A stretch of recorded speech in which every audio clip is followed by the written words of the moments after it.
Right, hello everybody, welcome to episode number 70 of the Online Tennis Podcast. It's me, Jack, and it's Mr. John Silk from Talking Tennis. How are we doing, John? I'm doing very well, Jack, and you? Good, thank you. Yeah, it's been good stuff this week. Even better stuff coming up with Paris and the WTA Finals, of course, next week. However, at the moment, we are covering Basel and Vienna, two 500s. It was quite nice just to have two to focus on for once. On the Basel side of things, we had Felix winning. Have I got that the wrong way around? No, I've got that the right way around. Felix Auger-Aliassime won his third title in a row in Basel, and Daniil Medvedev won in Vienna. Now, before we dive in, I would just like to mention like and subscribe. I always forget to say that on YouTube. But the even bigger announcement is next week we will have two podcast episodes coming out. One of them is going to feature Mr. Gil Gross, an amazing tennis analyst from tennis Twitter, tennis channel, etc. Incredibly knowledgeable. He'll be joining me for the Paris Masters episode, and we'll have Pam Shriver, no introduction needed, joining us for the WTA Finals episode. So please join us next week. For now, Basel and Vienna with John. Where do you want to start, John? Let's go Basel. I think the best player on tour since the US Open, Novak Djokovic, and his fans would certainly like to rival this. But I'm just going to give it to Felix just on the fact that he's won 3 tournaments compared to Novak's 2. Has been Felix over the last sort of 6 weeks. And the reason why I say that with a bit more conviction is not just that he's winning, it's the way he's winning. You know, he's pulling out worldies that would make even Carlos Alcaraz proud. He's he's not dropping many sets. I think he dropped 1 in the entire week in Basel, and that was, I think, in his first round clash with Husler. Yes. So, and that was a tie break. In fact, I don't think he's lost his serve for, 30-odd games in a row or No, something. I've got plenty of stats on that. So it's more than 30, John. It's 86 service games held in a row. That's insane. I know, it's actually insane. It's properly insane. To put that into context, the most of all time that I could find, and I'm pretty sure this is the record, is Roger Federer with 130 in his run to the Wimbledon final in 2015. Now, that's not a mile away, and the way Felix is playing indoors, definitely could happen. That's 13 matches in a row, by the way. Before we talk about Felix a bit more, John, I would like to just reverse back to the start of the week, talk about one of the home players, Mr. Stan Wawrinka, getting 2 matches in a row, because that was quite an important set of wins for him, I feel. Obviously, he beat Daniil earlier in the year, but he beat Casper Ruud fairly convincingly. Obviously, the US Open finals, maybe a little out of sorts since making that run, but for Stan to step up and get a 6-4, 6-4 win against him, and then follow it up with a 3-set win against Nakashima, I was very impressed. How did you feel about it? Yeah, what I felt was, we had a similar thing going on in Vienna with Dominic Thiem at the time, and then obviously in Basel with Wawrinka. I think both players and both tournaments really had a lot of energy and a lot of vibe that those two home players took into their tournaments, and Stan in particular obviously with the recent retirement of Federer. I think he felt, in fact, he told Swiss journalist Simon Graf in a press conference last week that he sort of really enjoyed the love that he was getting from the crowd. I'm sure that helped him. As you said, though, Casper Ruud has been a bit out of sorts since New York, and I probably didn't expect him to lose to Stan, but I also didn't expect him to necessarily, even get to the final, for example. But the Nakashima win was excellent too.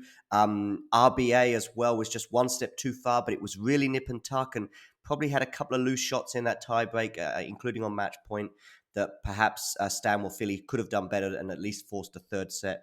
And again, a bit like Andy Murray. They're slightly different ages, I know, but both of them are probably just hoping for one more good season, if you like. One more deep run at a slam. Yeah. One more Queens. One more Basel, that kind of thing, And I think Stan thinks it could happen. He's also got Magnus Norman back on board, who was his coach. A lot of parallels to Andy there with Lendl, of course, as well. It's there's similarities there. There you go. So yeah, Magnus Norman's back on board for the final stretch, perhaps. Yeah, it's interesting. I think the two of them should. I won't talk too much about Andy, of course, because Paris isn't on our radar at the moment, and I don't want to talk about that loss as much as I can if possible. But the two of them maybe could do with tempering their expectations next year, and that, a deep run at a tournament maybe makes sense. Top 10, the consistency and the physicality required for that, particularly Andy. But Stan as well, of course, who's never been, the most mobile on the court, I would say. I don't think it's maybe out of the question to assume he's going to make a deep run at every tournament. But playing like that and being able to sustain that for a few matches at a time is enough to make a deep run at a big tournament, because it was a really, really high level, and that's the point. Their peak is really high, and if they could both sustain that at a big tournament for a little while, then they could make a really, really good impact at Australia, French maybe for Stan. Who knows? It's promising. I'm not saying they're going to be top players, but yeah, it's promising for sure. Yeah, definitely. The other person I wanted to give a shout out to, because I've not done it on the podcast yet, I know you're aware of this, John, Arthur Rinderknech, who, I never got to say it last week. This week, he was able to beat Cilic in Basel, he beat PCB in Gijon, and he beat Schwartzman in Tel Aviv. Now, those 3 matches are noteworthy because they're all top 20 players, and in all top 20 wins, he saved match points. He saved 1 against Schwartzman, he saved 9 against PCB, and he saved 2 against Cilic in Basel. Arthur, if you're listening, I want to use this opportunity to send a heartfelt apology. I think I mentioned him at the beginning of your pod last week, and I said, we'll give him some love later on, and then we just didn't. And We're here now, John. We're here now. I know we're here now. We've got here a bit late, but we're better late than never. He's obviously, I know he's an avid listener of the Online Tennis Podcast. So, Arthur, I hope you appreciate the shout out. Give us a like and retweet, of course. Moving on from Arthur, though, it's got to be Felix. It has to be the focus again. This sort of streak is just, it's otherworldly for players that aren't big free members. One of the best stats I've seen this week, of course, is winning 3 tournaments in 3 weeks is not a very common achievement. I think Andy did it in 2011.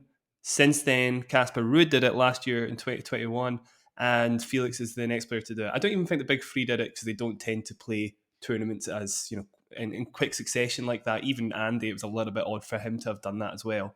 However, the fact that no other player has done it full stop, in 10 years, apart from Andy and Casper Ruud, just gives you an idea of how difficult it is to achieve. Seriously good consistency. Just a little bit more before I ask for your thoughts as well, John.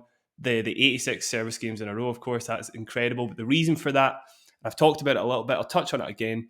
The meat and the potatoes of his game has to be the serve, and it is, honestly, it's insane when you look at some of the stats. He's got the second highest ace percentage of anyone 6'4" or smaller on the tour.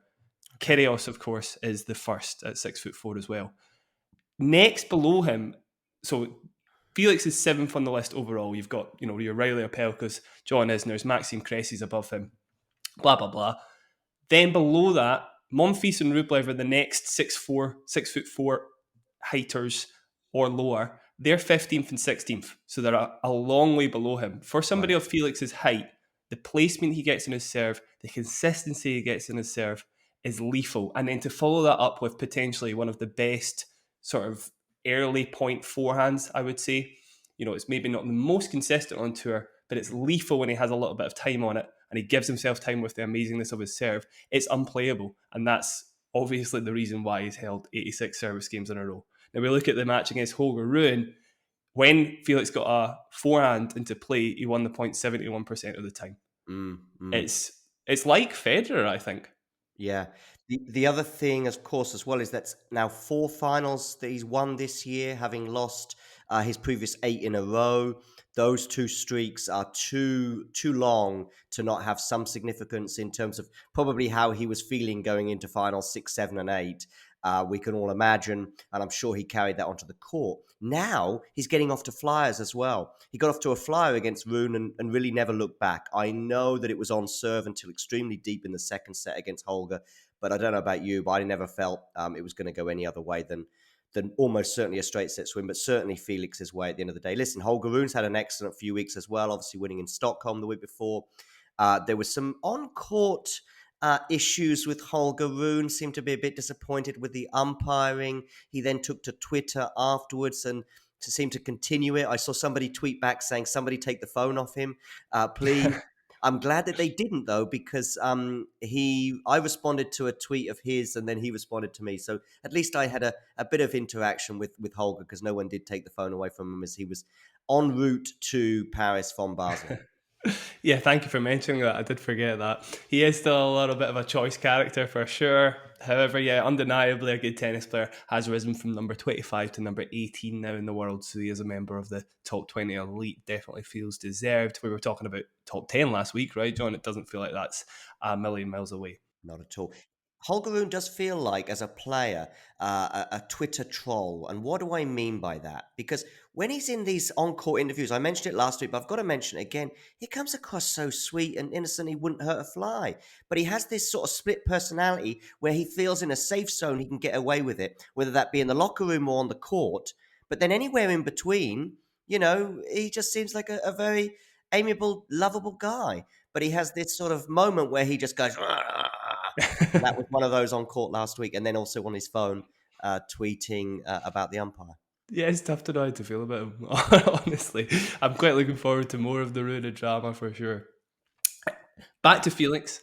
The win I really want to talk about is going to be his win over Carlitos, the world number one, Yeah. Alcaraz. Now extends his head to head to 3-love versus Carlos. 2 wins indoors, by the way, and 1 win after Carlos retired at the US Open. Well, let's take the US Open win out of it because that was a little bit exceptional. I mean, Carlos was 18 years old, had played previous matches that went on and on, obviously a little bit physically fatigued. In the 2 indoor wins, Felix's ability to stay tidy on his service games just feels so much more reliable than the young Spaniards. Places the serve, obviously, time and time again, compared to Alcaraz, who still goes for the body serves, goes for pace over placement a lot of the time. It feels like Carlos is forced to redline his forehand on the following shot after the serve, where Felix is not. He gives himself a lot more, or a lot less to do, I should say. And in this match, it all just spiraled out of control for Carlos. 6-3, 6-2 is probably about the most one-sided. It's definitely the most one-sided win. This year, we were talking about it on Talking Tennis. Barcelona against Rafa, I think, is the most one-sided loss of Carlos's career. But this was pretty damn close, obviously. The returning as well for me, and I actually haven't mentioned it that much throughout the 3 episodes mentioning Felix, but it has improved tenfold because he gets the ball back into play if it does go towards him. Those body serves not working anywhere near as well as they did against previous opponents. In particular, his backhand just so much more stable, barely ever making an unforced error off of it. Carlos just looked toast, and I think that matchup will continue indoors until Carlos changes something in his game. So at the ATP Finals, even if the conditions are a little bit faster, I still feel Felix is going to be the heavy favourite against Carlos in particular. I mean, going into that semi-final, I felt he was heavy favourite, which is kind of strange, bearing in mind what Carlitos had done in New York 6 weeks prior. But going into that final, they were on 2 very different trajectories. I mean, don't forget, Carlos now, having gone almost the entire year without losing a match in straight sets. I think that's 2 tournaments back-to-back that he's exited on the back of straight sets defeats. David Goffin, obviously, a few weeks ago in Astana, and now Felix here. My feeling going into that match was I would have been surprised if Carlos had prevailed. He surprised us many times before, so in that respect, it wouldn't be a surprise. But do you know what I mean? There was just a trajectory, and I know you've mentioned the serve, and you've got to, of course, you have with Felix, but his overall play. I mean, there was a backhand down the line. I think it was maybe against Husler in the first round, or it might have been in his second round match. It was just insane. I don't know how he got his racket on the ball. It was one of those Carlos ones, or Sinner ones to some extent in that match that we saw in New York, where it's like, what, how did that happen? And he's sort of so calm about it, He's sort of, he's like this. He's not quite as expressive as Carlitos is, for example. What do you think about Carlos at the moment? Is there something slightly missing from him since New York? Yeah, there's definitely a little bit of an impatience about him. He's always maybe looked a bit impatient in rallies, but he's pulled off the next shot sort of thing. It does feel like margin has gone from his game in a lot of ways. Again, I would just say that's probably a result of playing indoors more so than anything else. Again, just you give yourself too much to do on the following shot compared to other surfaces where the opponent maybe doesn't hold their serve quite as easily, and Carlos can get a lot more serves back into play, or a lot more returns back into play, I should say. So I wouldn't worry too much about it. If this losing streak continues, not streak obviously because he's still winning matches, but if the losses continue to top players, I don't think it hurts his chances for Australia. Basically, Got it. Fair enough. We'll leave Felix there. The only thing I would say before we leave him, actually, he is very, very close to qualifying for the ATP Finals. I believe, according to Damien Kust, that if Taylor Fritz beats Rublev in the semi-finals of Paris and wins the title, that's the situation in which Felix doesn't qualify. So it's very, very unlikely. And obviously Felix could do well as well. I think Felix has to go out in the next couple of rounds. So it's very unlikely he's not going to be there. It's very likely he is going to be there, double negative. Rightly so. If only just for this spell at the end of the season, as well as some other levels of consistency. That's going to be a very exciting. I just hope that Carlos as well is fit, because there have been some concerns over his knee. There has been suggestions. There were suggestions yesterday in Spanish media that he might be pulling out of Paris. That is not the case. He's going to be taking the court, I believe, either today or tomorrow. But that's something to watch out for as well. Cool. Moving on to Vienna, Daniil Medvedev able to defeat Denis Shapovalov in the final there, wins his only second title of the season, of course.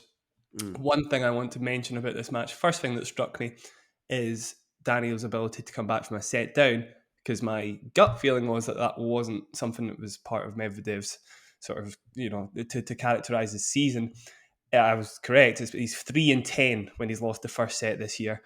Looking at last year, looking at 2020, for 2021, he was 9-0. For 2020, he was 8-0. He's one of those players that's always been really good at adjusting his game to try and figure out the opponent, basically, to sort of knuckle down when he needs to, etc. This year, he's just looked a little bit off the rails when he's lost the first set. Medvedev has the second lowest percentage of deciding sets of anyone in the top 50. So when he's losing first sets, he tends to drop the second set. When he's winning first sets, yes, he's winning in straight sets, but he's got a lot of those losses just making his season look like he's, I don't know, he kind of gives up, or he's a good front runner a lot of the time, if that makes sense. It's not very Medvedev-esque. That's one of the things I was talking about, pressure and stuff. He doesn't really have that gear that he used to have. So this was a great win for me. I don't know if you felt the same way. So he really was fairly outplayed, I would suggest. There was a lot of break points really throughout the first set and a half on both sides of the net. But interestingly, from Medvedev's perspective, and we talked about the mental side of it, Shapo came back at him. What do I mean? Shapo won the first set, and deservedly so. The second set, Medvedev was up a break fairly early, but at around about 4-3, something like that, Shapo got it back on serve. So you're thinking, okay, Daniil, how's your temperament today? And he just pulled away again. And the third set was fairly comfortable. It's also his first 3-set win over Shapovalov. I mentioned on Talking Tennis, I think it was on Sunday, it was during the match, which had been that basically when it goes to 3 sets, Shapo wins, and when it's straight sets, Medvedev wins, which may be partly fitting in to your narrative. But that's his first 3-set win, and obviously takes that now to a 4-2 lead. And it's really, for Medvedev, it's really been a mini turn of the corner in recent weeks. We know he had that injury he picked up, but his performances in Astana showed us. I think it was RBA he beat in the quarterfinal. And we all know the match about against Djokovic and pulling out with injury and the level he produced there. But it was the level he produced against RBA that was like, I think something's happening here for the first time maybe since Australia even, because I know he won in Los Cabos, but that's seemed to be a bit of a red herring. It was a 250. He then has a disappointing US Open as well, so and Cincinnati too. So this performance against RBA, I think it was like 6-2, 6-1. He barely dropped a game, and was it 6-1, 6-1? Okay. Yeah. So that, and it was just, you've got to be on your game if you're going to be beating RBA, never mind if you're crushing him like that. And so since then, it's been like, okay. And I think pretty much every match he's played since then, it's been pretty much the Daniil Medvedev of old. I think he mentioned it in an interview after one of his matches last week that he does feel as though, I think it was after the match with Shapo, actually, I think it was, or it might have been Dominic Thiem, because of course he beat Thiem en route to that final. And he said something like, if that was me, a few weeks ago even, I would have lost that match. But I'm feeling much better now. Yeah. Good segue, John, because one of the wins I wanted to touch on this week, and probably the most impressive, was the quarterfinal win, of course, that we covered on Talking Tennis, or me and Srihari even covered on Talking Tennis, because the win over Jannik Sinner was probably one of the best wins I've seen all year, like the RBA one. Just able to set up that backhand jail better than any other opponent. It does not matter how big you hit your backhand. Daniil Medvedev is an absolute wall. He proved that against Basel as well in the first round. Basel statistically has got the biggest backhand on the tour, and it didn't matter how hard he hit. Obviously, he would just wait for the the error and he'd get it. And it was the same against Sinner. He made Sinner's forehand look ropey, which few Okay. other players can do with the power that Sinner has. Sinner ended up trying to drop shot, Daniel. I've never seen him do that in any other matchup. And I mean, it worked, but he just couldn't execute enough, of course. He had to get it pretty much perfect every time. Slicing as well. But as I say, I want to stress that it just doesn't work as well against him anymore. He's able to bunt it back. He must have practiced it day in, day out, because he barely ever misses off a slice now. And he's quite Yeah. happy to just roll it back into play, basically. Yeah, I mean, I remember the 2019 final US Open where I think Rafa especially during the first two sets, was just slicing and slicing and slicing, and Medvedev was struggling. I also saw him a few times last week chasing down unbelievable drop shots and managing to win the point. I think he even surprised himself with one of those. Yeah, we've definitely seen a turn of the corner from Medvedev, and he could win either of these last two tournaments of the year, or possibly even both.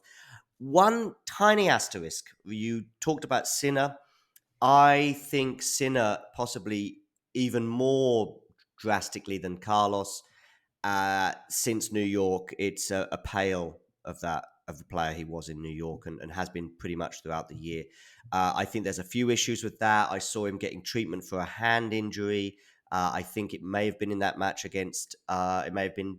Actually, I think it was this week. Sorry, in Paris. It was yesterday. I'm He getting lost all to my Hustler, days right? and European cities. My life. Yeah, because he's out of Paris, and he was getting treatment for a hand injury. Albeit he soldiered on through. I saw him so many times in the last 7 days or so, limping with what seemed like a foot or an ankle issue.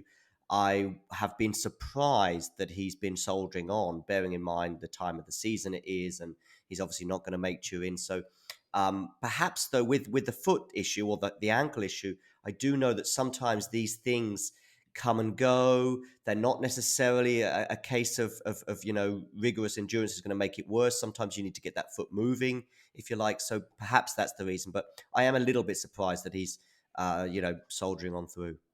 Yeah, it's interesting you say that, because I think that's him. I suppose that would be his season finished now, obviously, with the ATP finals done. Like, if he's not making the What ATP about, is he going finals, to play right? for Italy in Malaga? Yeah, he is down actually, I'm pretty sure. So Yeah. yeah, fair point. He might still play the Davis Cup. But yeah, I'm sure that ankle injury was sustained in the Rune match, I believe. So yeah, it Okay. could be an issue. It's a fair asterisk. I still think, segueing to the ATP finals, that Medvedev's ability to use that backhand jail, and for me, originally I was putting Felix above Daniil, but the more I think about it, just purely based on their matchup, if it came down to Medvedev and Felix, I feel as though Medvedev would have the advantage. I think the conditions would have to play really quick for Felix to be able to hit through Medvedev. Again, all those serves that are working so well against other opponents, Medvedev's return position at the very, very back of the court might work a lot better against Felix. I'm sure he would fashion a few breaks where other opponents haven't fashioned any, and that could make all the difference. I think he's shifted into second favourite for me, with Djokovic top of the pile, Felix third. I'm going to put Rafa fourth, and then the rest of the field, including Carlos, Casper, Ruud, Rublev, Steph, and then obviously it might be Taylor Fritz, it might be Harkach, but they would all come in the same sort of tier. How do you Where feel as well? Same sort of where Rafa ranking? where Rafa would rank for me will depend on what I see with my own eyes in Paris this week. I think he's in action tomorrow. So that he could be anywhere between 2 and 8. That's that's what I'm saying. I mean, Yeah, fair point. we know who one is, but he really could. I mean, if he's struggling, if you like, and he goes out early in Paris, those other guys in Turin, all, I think pretty much all, or certainly many of them, have some sort of hardcore indoor pedigree. Um, I'm thinking maybe not Casper Ruud, but the others in particular, sort of, we obviously, for me, Felix, though, I would just maybe have ahead of um, Medvedev, just because this turn in form, which did see a draw, if you like, with Djokovic in Astana. Excuse me, tennis purists. But it hasn't yet seen an absolute, like, oh, he's just beaten Nadal in straight sets. He's just beaten Djokovic. He's just beaten Felix, or perhaps even Carlos. It's not quite beating Chapo in a final is great. Over 3 sets, beating Dominic Thiem en route, and we touched on Thiem last week, and he's now back in the top 100, albeit that it may be short-lived, bearing in mind his season is now over. Not through injury, but I think he's just, recuperating and getting ready for 2023. So there hasn't been a victory. Some of the victories for Felix have stood out for me a bit more than they have for Medvedev, is what I'm saying in short. It's a very fair point, actually, John. And actually, yeah, it's making me sort of sway a little bit. You have got a fair point where maybe the pressure points and stuff might not go the way of Daniil in a matchup with a top 10 player where Felix is looking a little bit more solid, possibly. I do feel Felix has got a better chance against the rest of the field again. It's just matchup wise, I would probably make Medvedev the slight favourite. So it's tough. It's difficult to call. But we can talk about it properly, obviously, when the ATP Finals is actually upon us. It is still a few weeks, of course. I think it's about Felix might not 22nd. qualify. This could have to be completely trashed if Taylor Fritz does squeeze in, but as we mentioned earlier, it's very unlikely that's going to happen. It is unlikely, yeah. I think actually the 15th of November, so it's still a couple of weeks away. But yeah, I think we'll leave all of that for now. We'll cover it on a different episode. We've done all we can for now. Nice, short, quick one for once on the Online Tennis Podcast. John, have you got anything coming up you just want to say to the viewers or anything? Yeah, I'm actually off to Paris myself tomorrow for the evening session. I have no idea what the schedule is yet, of course, but I'm looking forward to that. I might post a couple of videos on the Talking Tennis channel. Hopefully, we'll be covering a fair bit of Paris and obviously the WTA finals, which have already got underway in Fort Worth, and a lot of comments there about the crowds or lack of has already stolen the headlines. But there's so much tennis for the next 2 or 3 weeks. And then in end of November and throughout December, I'll be doing a series of shows on matches of the year. So keep an eye out for that as well. Brilliant, John. Sounds good. Yeah, also obviously at jsilk on Twitter for John, at online_Jack for myself, and onlinetennis.uk if you want to see any bloggy stuff and that. Like and subscribe on YouTube. Thanks very much for joining. We'll catch you next time on the Online Tennis Podcast. Cheers, guys. Cheers.